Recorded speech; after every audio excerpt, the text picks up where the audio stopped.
हरे कृष्णा। तो आज का ये वर्णन है भगवान के सुंदर दिव्य लीला का जो वर्णन हो रहा है।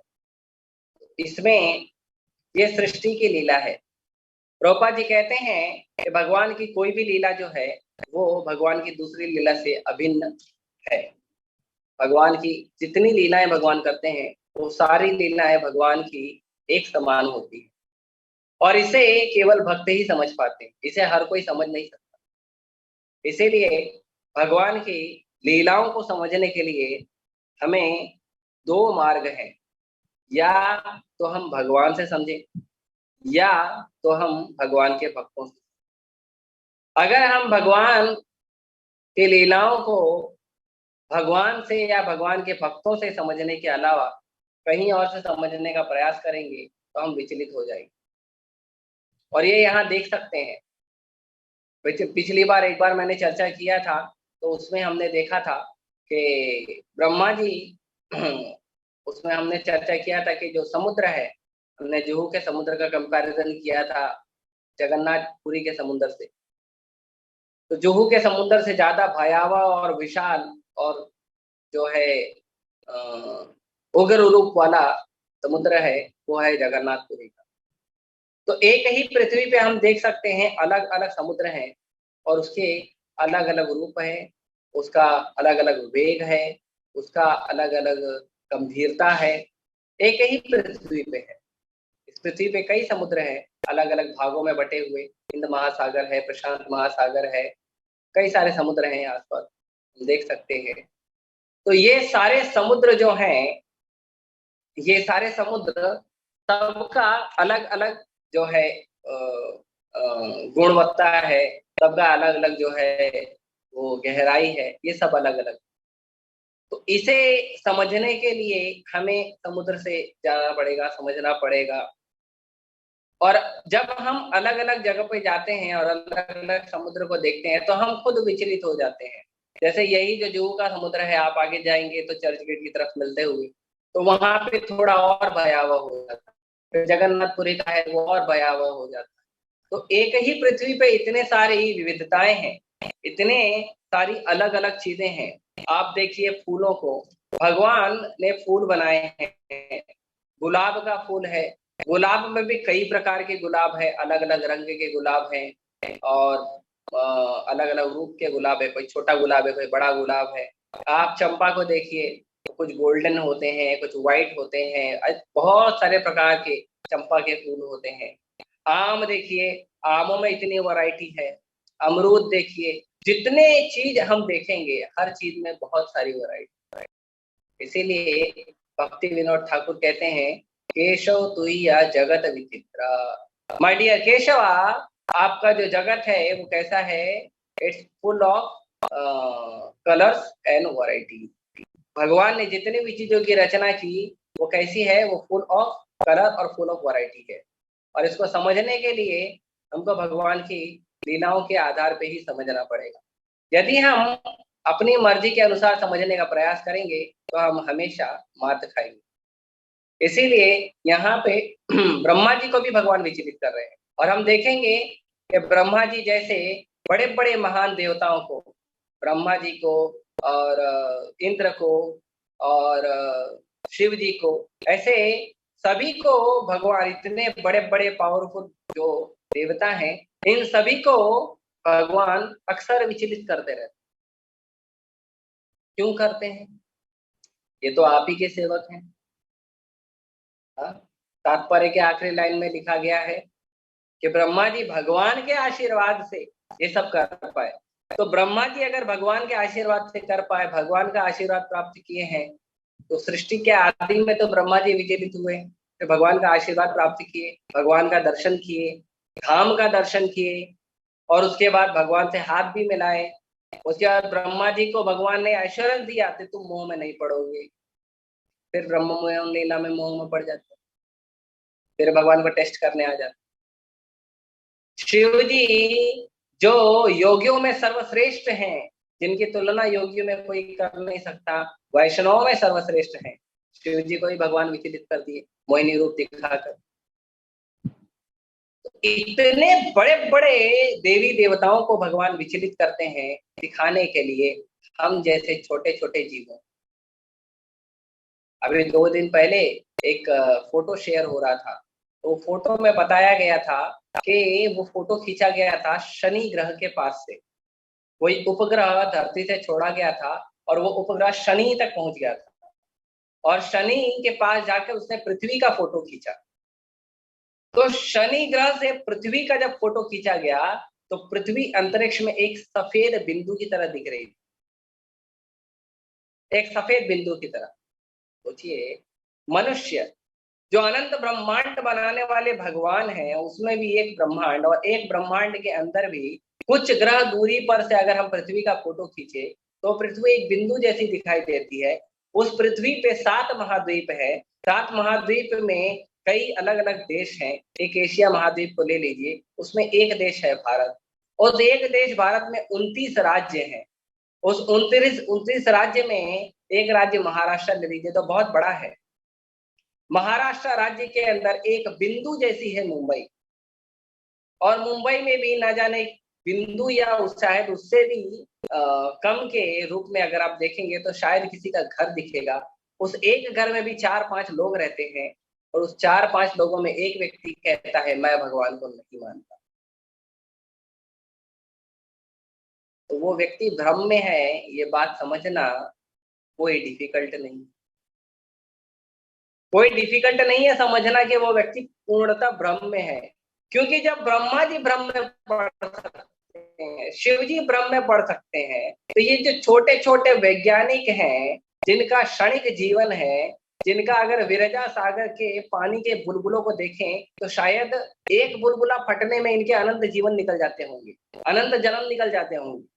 ऐसे क्षणिक और क्षणभंगुर जीवन को प्राप्त किया हुआ एक जीव जो अपने आप को वैज्ञानिक बोलता है या नास्तिक बोलता है या निराकारवादी बोलता है, यदि वो भ्रम में पड़ जाता है कि मैं भगवान को नहीं मानता, मैं भगवान के रूप को नहीं मानता, मैं कृष्ण को नहीं समझ सकता, कृष्ण जो है वो भगवान नहीं है, ये सब बड़ा आश्चर्य नहीं है। ये सब बहुत सीधी सीधी बात है, हम आसानी से समझ, बहुत आसानी से समझ। ब्रह्मा जी को देखिए, ब्रह्मा जी तो हमारे आचार्य हैं। ब्रह्मा जी को देखिए, यहाँ पर ब्रह्मा जी को भगवान ने विभ्रमित किया, तो ब्रह्मा जी विभ्रमित होने के बाद ब्रह्मा जी का क्या विचार आया कि भगवान ने मुझे सृष्टि करने के लिए तो दिया है, सृष्टि करूं कैसे? इतना भयावह प्रलयकारी जल है, प्रलय हो नहीं रहा था लेकिन वो जल से प्रलय होता है। इतना भयावह प्रलयकारी जल है, इस जल के अंदर मैं कहां से 14 भुवन को स्थापित करूंगा, कैसे स्थापित करूंगा, कैसे मैं मनुष्यों को स्थापित करूंगा, कैसे अलग अलग लोगों को स्थापित करूंगा, कैसे जो भगवान की त्रिगुणी माया है, सतोगुण रजोगुण तमोगुण, उसको कैसे स्थापित करूंगा। और प्रभुपाद जी तीनों गुणों के बारे में बताते हैं, ये 3 गुण कैसे ये एक दूसरे में मल्टीप्लाई होते हैं। जैसे माताएं चोटियां बनाती हैं, है ना, अभी तो बहुत कम हो गया, चोटियां दिखती नहीं। पहले तो पहले तो लोग बनाते थे, चोटियां दिखती थी। हाँ? हमारे घर में हमारी बहनें जो हैं आपस में चोटियों की बात करती थी, अरे इसकी ऐसी चोटी है, चोटियों के भी नाम होते थे, इसकी ऐसी चोटी है, ऐसी चोटी है। अभी तो दिखता ही नहीं है, अभी तो सब एकदम जगदम्बा की तरह खुले बाल लेकर घूमती है माताएं। ऐसा नहीं है, मेरी माँ मना करती थी कि खुले बाल नहीं रखना चाहिए, ऐसा पता नहीं पहले के लोग बोलते हैं। तो जो चोटियां हैं, वो चोटियों में देखेंगे तो वो चोटियों में कैसा होता है कि कई बार है ना अलग अलग वैरायटी की चोटियां बनाते हैं, तो कई बार छोटी छोटी छोटी छोटी कुछ चोटियां बनाते हैं। तो जो छोटी चोटी बनाते हैं उसके अंदर क्या होता है, उसमें 3 भाग करते हैं, 1 2 3, और फिर उस 3 भाग को बांधा जाता है। अब देखिए, जो रस्सी होती है नारियल के, जो भूसे की जो घास फूस होता है उसका, उसकी रस्सी होती है, तो उसका भी रस्सी बनाया था, उसको भी 3 भाग में बांटा जाता है। तो 3 भाग में 1 2 3 1 2 3 1 2 3 करके पूरा लंबा बनाया जाता है। फिर अगर उसी रस्सी से एक मोटी रस्सी बनानी है तो क्या किया जाता है, वो जो रस्सी है उसी रस्सी को लेते हैं, फिर दूसरी रस्सी जो 3 3 के भागों में जिसको बनाकर हमने बनाया है, उसको लेकर उसको दो तीन रस्सियों को जोड़ते हैं, फिर उसको 1 2 3 करके पढ़ते हैं। फिर और अगर बड़ी बनानी है तो और बड़ा ऐसे लिया जाता है और फिर 1 2 3 1 2 3 करके ऐसे बांध के बनाया जाता है। तो ऐसे ही ये जो प्रकृति के 3 गुण हैं, ये बदलते रहते हैं, सत्वगुण, रजोगुण, तमोगुण। और यहाँ पे प्रभुपाद जी वर्णन करते हैं कि किस तरह से पहले 3 गुण होते हैं, 3 और 3 मिलते हैं, तो 3 तियां 9 हो जाते हैं। और फिर वो 9 मल्टीप्लाई बाय 9 होता है, 81 हो जाता है। और फिर 81 मल्टीप्लाई बाय 81 होता है। और इस तरह से वो इतना मल्टीप्लाई होता है, इतना मल्टीप्लाई होता है कि वो लोगों के समझ से परे है। अभी ना लोग समझ नहीं पाते हैं कि उनके जीवन में दुख कैसे आ रहा है, सुख कैसे आ रहा है, उन्होंने कौन सा कर्म किया है जो सही है, कौन सा कर्म गलत है, कौन सा सही कर्म किस स्तर पे सही है और कहाँ पर गलत हो जाता है, और कौन सा बुरा कर्म जो है किस स्तर तक गलत है और कहाँ पर सही हो जाता है। जैसे हम अगर अच्छे कर्मों की बात की जाए तो सच बोलना अच्छी बात, लेकिन युधिष्ठिर महाराज का सच बोलना गलत और झूठ बोलना बुरी बात है, लेकिन भगवान के पिता वसुदेव जी का झूठ बोलना सही हो गया। तो यहाँ पे भी इतने, अब कोई बोलेगा जैसे कई बार भक्त लोग भी कुछ भगवान की सेवा करनी होती है और कहीं जोखिम का कार्य होता है। जैसे रिसेंटली आप लोगों ने देखा कि बांग्लादेश में जो आत्मघाती हमला हुआ, कई भक्तों का शरीर छूटा। तो ऐसी जगह पे कई बार प्रचार करते समय भक्तों को भगवान की सेवा के लिए और कुछ आसानी से कार्य हो जाए और जोखिम जो है वो परेशानी में ना आए, तो इसके लिए भक्त लोग क्या है, कई बार झूठ बोल देते हैं। तो लोग बोलते हैं, अरे आप भगवान के भक्त हो के झूठ बोलते हो, हाँ आप लोग को तो सच बोलना चाहिए। अरे भाई सच बोलेंगे तो बड़ी जोखिम आ सकती है ना, भगवान की सेवा रुक सकती है ना। नहीं, आप लोग भगवान के भक्तों के झूठ नहीं बोलना चाहिए, कुछ भी हो जाए, ऐसा नहीं हो। भगवान स्वयं बोल रहे हैं युधिष्ठिर महाराज को कि बोलो, अश्वत्थामा मर गया। लेकिन जिससे युधिष्ठिर महाराज ने बोला, अश्वत्थामा मरो कुंजरो। कुंजर नाम का, कुंजर जो अश्वत्थामा नाम का जो कुंजर है, उसने वो शरीर छोड़ा, वो मर गया। तो युधिष्ठिर महाराज का वहां पे जो सच था, वो गलत साबित हो गया। हालांकि भगवान के कार्य से वो समझ नहीं पाए द्रोणाचार्य जी, और द्रोणाचार्य जी समाधि में चले गए। तो इस तरह से जो झूठ है, जो सच है, कौन सा कार्य सही है, कौन सा कार्य गलत है, कितना गलत है, कितना सही है, हमारे कौन से कर्म कैसे हैं, ये सब हमको कब पता चलेगा, हमको नहीं पता चल सकता। इसीलिए भगवान के जो भक्त होते हैं वो सीधा फॉर्मूला अपनाते हैं।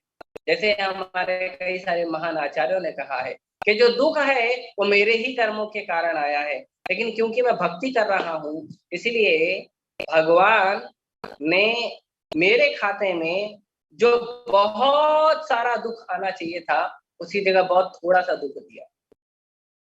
और जो हमारे जीवन में सुख आता है, वो भक्त कैसे देखते हैं कि मेरे जीवन में तो सुख की कोई गुंजाइश ही नहीं, लेकिन भगवान की असीम कृपा है कि उन्होंने मेरे जीवन में सुख भेजा है। ये मापना है भक्तों का, और इसमें भक्त लोग काफी संतुष्ट रहते हैं, दुखी कम रहते हैं। न कि ये पता करने का प्रयास करते रहे दिन रात कि मैं सुखी कैसे हो जाऊंगा, दुखी कैसे हो जाऊंगा, सुख कहाँ से आ रहा है, दुख कहाँ से आ रहा है। नहीं, सुख और दुख हमारे ही कर्मों का आ रहा है। और ये जो प्रकृति है ना, भगवान की शक्ति, ये जो 3 गुणों वाली प्रकृति है, यही घुमाते रहती है। देवी ये गुणमयी मम माया दुरत्या, प्रकृति क्रियमाणानि गुण कर्माणि सर्वश। हर जगह जहां भी प्रकृति का नाम आया, वहां गुणों की बात की जाती है। तो ये भगवान की जो प्रकृति है, ये गुणों के अनुसार चलती है। लेकिन जो व्यक्ति समझ नहीं सकता भगवान की प्रकृति को और भगवान का आश्रय नहीं लेता, वो कैसा होता है, अहंकार विमूढ़ आत्मा। वो अहंकारी है और मूर्ख है। और कैसा मूर्ख है, विमूढ़, विशेष रूपेण मूर्ख है, जो भगवान को नहीं स्वीकार करता। तो ये हमें समझना चाहिए। जब हम भगवान की भक्ति करते हैं तो हमें इन चीजों को समझना चाहिए। जब हम इन चीजों को समझेंगे तब जाके हमारा जो भक्ति का जो प्रोग्रेस है वो धीरे धीरे, क्योंकि अब हम भगवान की कृपा पर आश्रित होकर कर रहे हैं। कोई भी बच्चा जब वो जन्म लेता है तो जन्म लेने से लेकर जब तक वो बड़ा हो जाता है, नौकरी करने लगता है, खुद भी काम करने लगता है, तो भी उसको अपने माता पिता की कृपा पर ही आश्रित होना होता है। बिना माता पिता की कृपा के तो बच्चा एक कदम चलना नहीं सीख सकता है, बच्चा एक निवाला खाना नहीं सीख सकता। उसको माता पिता की कृपा पर आश्रित होना होता है।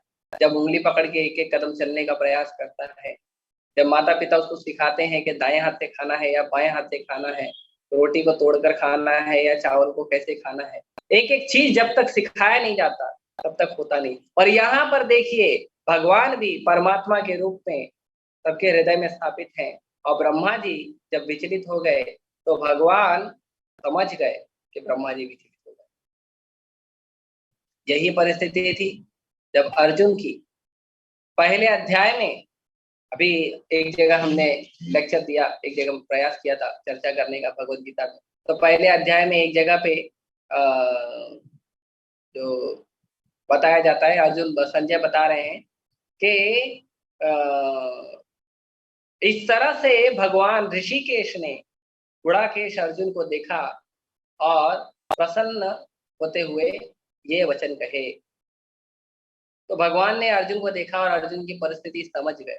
वहां पे प्रभुपाद जी तात्पर्य में लिखते हैं कि भगवान परमात्मा है ना, परमात्मा के रूप में भगवान समझ जाते। तो उसी प्रकार यहाँ पे भी ब्रह्मा जी जो विचलित हो गए तो भगवान समझ गए कि ब्रह्मा जी क्यों विचलित हो गए, और फिर भगवान ब्रह्मा जी को कह रहे हैं। अब क्या कह रहे हैं ये अगले के श्लोकों में पता चलेगा। तो इस तरह से जो ब्रह्मा जी को ज्ञान देते हैं भगवान, इस तरह से भगवत गीता हम लोगों के लिए कहते हैं भगवान। भगवान परमात्मा है, भगवान सबके हृदय में है। हमें ये नहीं सोचना चाहिए कि भगवान हमारे हृदय में नहीं है या भगवान हमारे हृदय में है, लेकिन हम जो भी कार्य कर रहे हैं उसको न देख रहे हैं, न सुन रहे हैं, न समझ रहे हैं। हमारे साथ बुरा हो रहा है, हमारे साथ गलत हो रहा है, हमारे साथ अच्छा हो रहा है, हमारे साथ जो हो रहा है वो हमारे ही कर्मों का नतीजा है, ऐसा नहीं। कहीं ना कहीं जो कुछ भी कार्य होता है उस कार्य की अध्यक्षता भगवान करते हैं। इसीलिए भगवान कहते हैं जो प्रकृति है, भगवान कहते हैं वो मेरी अध्यक्षता में कार्य करती है। मया दक्षिण प्रकृति सूयते सचराचर। तो ये जो चराचर प्रकृति है ये भगवान की अध्यक्षता में कार्य करती है। और ब्रह्मा, शिव जैसे जितने भी बड़े बड़े विशाल देवी देवता हैं, ये सब भगवान के मार्गदर्शन पर ही कार्य करते हैं।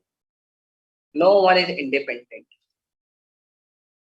और यही है, जब हम भगवान को समर्पित होंगे तब हम भी भगवान की सेवा को समझ पाएंगे और भगवान के मार्गदर्शन को समझ पाएंगे। जब तक मनुष्य इंडिपेंडेंट होकर किसी चीज को समझने का प्रयास करेगा तब तक मनुष्य को दुख मिलते ही रहेगा। इसीलिए भगवान भगवद गीता में कहते हैं, यह शास्त्र सिद्धि मुत्सृज्य वर्तते काम कारत रस सिद्धि मवाप्नोति न सुखम न परम गति। के जो शास्त्रों का उल्लंघन करता है, जो शास्त्रों का उल्लंघन मतलब जो शास्त्रों का पालन नहीं करता, जो शास्त्रों के अनुसार नहीं चलता, वो कैसा है? वो वर्तते काम कारता, वो जीवन भर किसी न किसी काम में लगा रहेगा, जीवन भर किसी न किसी काम में लगा रहेगा। अरे भाई काम में लगा है तो काम पूरा भी तो होगा ना। भगवान कहते हैं नहीं, नस सिद्धि मवाप्नोति, उस कार्य के अंदर परफेक्शन नहीं मिलेगा, उस कार्य के अंदर उसकी सफलता नहीं मिलेगी। जो सो कॉल्ड सफलता आज दिख रही है वो क्षणभंगुर है, कितने समय के लिए सफलता प्राप्त करेगी, और न सुखम, सुख भी नहीं मिलेगा। चलो मान लो कोई कहता मैं सफल हो गया हूं, मुझे तो सफलता दिख रही है, मैं तो आनंद में हूं। हाँ, आप कह रहे हो आप आनंद में, सच में जाके उनका जीवन देखिए, गोलियां खा के सोनी पड़ती, सुख नहीं है जीवन। अगर सुख आ गया है जीवन में तो संतुष्ट हो जाओ ना, जितना पैसा मिला है, जितनी सफलता मिली है उससे। नहीं, ठीक है, सुखी नहीं हुए हैं, सफलता तो हमें छोटी छोटी सफलताएं नहीं मिली, ठीक है, हमारा कम से कम जीवन तो किसी तरह सार्थक कर लेंगे। भगवान कहते हैं ना, ना परम गति भी, परम गति भी प्राप्त नहीं होगी आपको। क्यों? क्योंकि आपने शास्त्रों का पालन। इसीलिए जब भी हम कोई कार्य करते हैं तो हमें शास्त्रों का पालन का ध्यान देना चाहिए।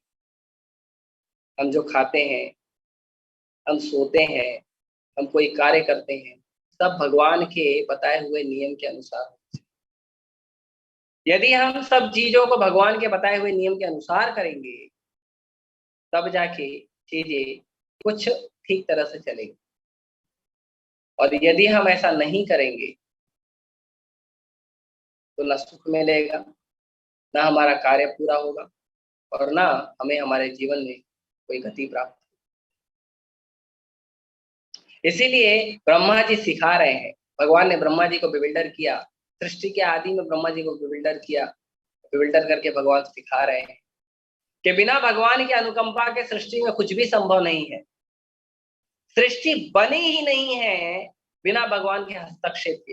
भगवान ने ब्रह्मा जी को सृष्टि दे दिया, मटेरियल दे दिया, सब दे दिया, लेकिन ब्रह्मा जी विचलित है, बनाओ कैसे?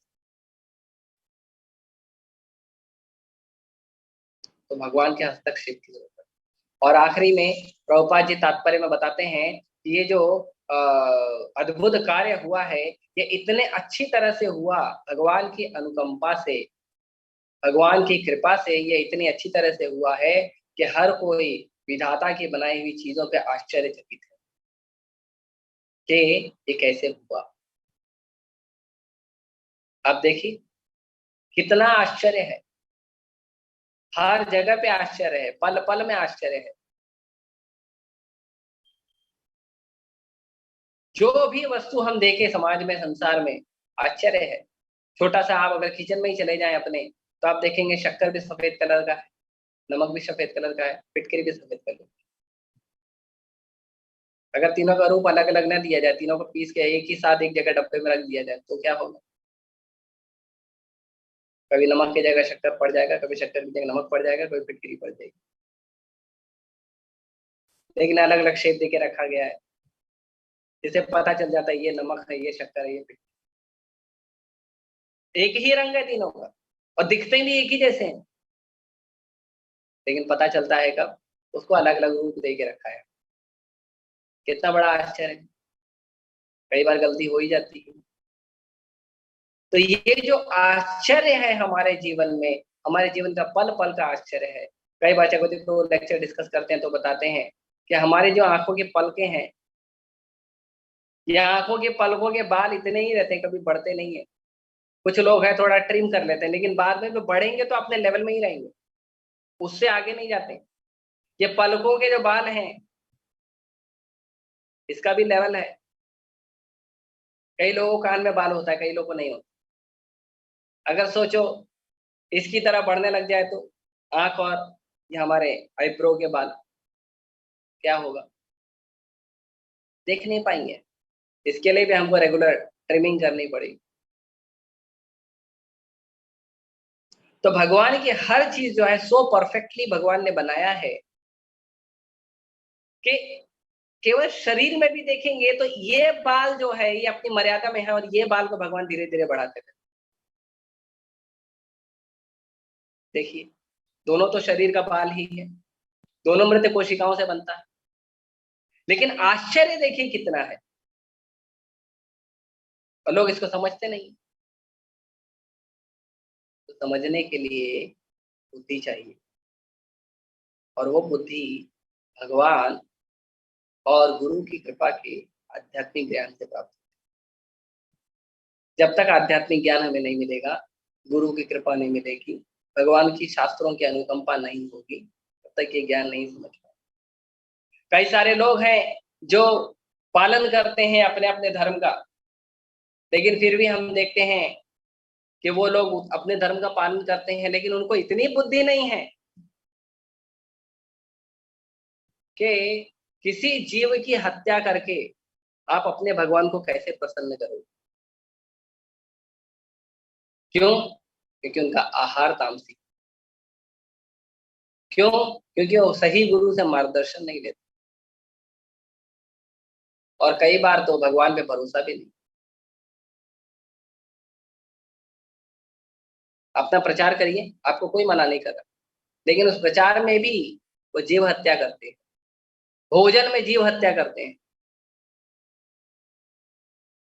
क्योंकि उनका स्वभाव तामसी हो गया है।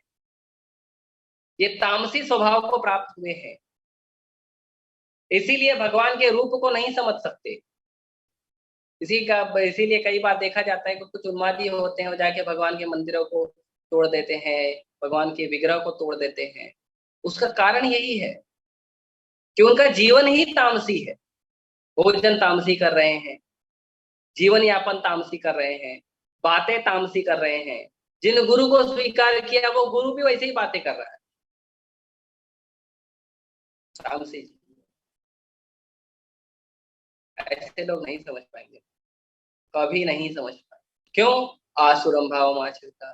भगवान बोलते हैं भगवत तमाम दुष्कृतनो मूढ़ा प्रपद्यन्ते नराधमा माया अपहृत ज्ञाना आसुरम भाव आचरिता। कि ऐसे लोग भगवान को नहीं समझ सकते। क्यों? क्योंकि मूढ़ा, मूर्ख है। क्यों मूर्ख है? दुष्कृतिनो, क्योंकि दुष्कर कार्य करते हैं वो। भगवान के गुरु साधु शास्त्र की शरण लिए बिना अपने मन से समझते हैं कि जो हमने एक स्टेटमेंट सुन लिया कहीं पे, उसके अनुसार हम कार्य करेंगे। एक्स वाई जेड, किसी गुरु से एक्स वाई जेड सुन लिया, उसके हिसाब से कार्य करेंगे। ठीक से पूरा सुनने का और समझने का प्रयास करें। अच्छा, लेकिन ये लोग तो ग्रंथ पढ़ रहे हैं, शास्त्र पढ़ रहे हैं, और बड़े बड़े पढ़ाई किए हैं, पीएचडी किए हैं, बड़ा बड़ा पढ़ाई की, यस। तो फिर इन्हें ज्ञान क्यों नहीं होता? माया अपहृत ज्ञान। क्योंकि भगवान के निर्देशों का सही सही पालन नहीं करने के कारण माया इनका ज्ञान हर ले।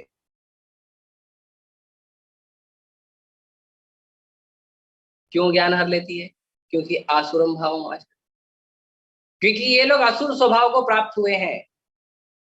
इसीलिए रावण को भी वेदों का ज्ञान था, हिरण्यकशिपु को भी वेदों का ज्ञान था। आप हिरण्यकशिपु और रावण के जो प्रवचन हुए हैं, रावण के प्रवचन रामायण में मिल जाएंगे, हिरण्यकशिपु के प्रवचन भागवतम के 5वें स्कंद में, 7वें स्कंद में मिल जाएंगे। पढ़िए, क्या सुपर फिलोसॉफी है।